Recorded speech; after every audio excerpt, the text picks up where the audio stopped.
It is from numberless diverse acts of courage such as these that the belief that human history is thus shaped.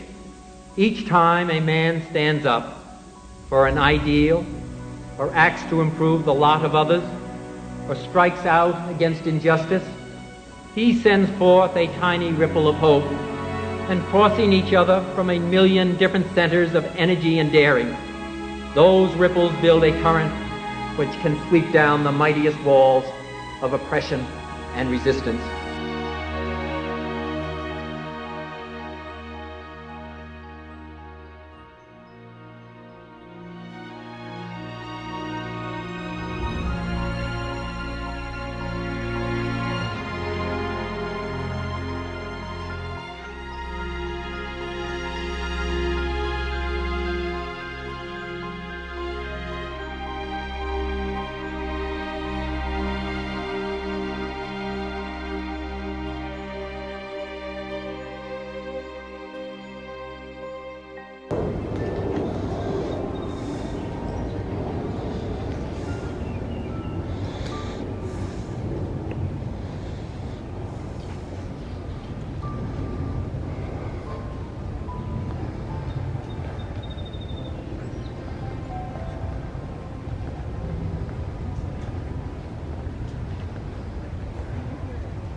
Hands up! Up!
Order!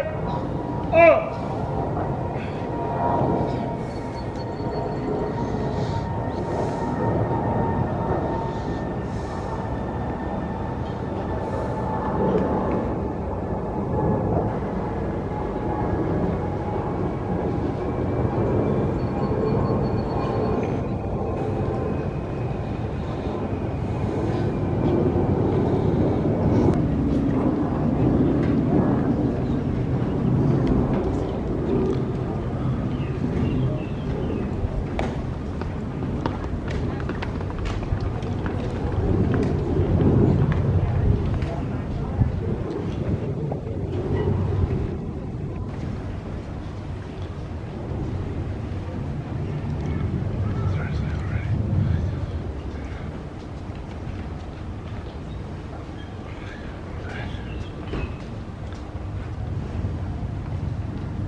fourscore and 7 years ago, our fathers brought forth on this continent a new nation, conceived in liberty and dedicated to the proposition that all men are created equal. Now we are engaged in a great civil war, testing whether that nation, or any nation, so conceived and so dedicated, can long endure. We are met on a great battlefield of that war. We have come to dedicate a portion of that field as the final resting place for those who here gave their lives that that nation might live.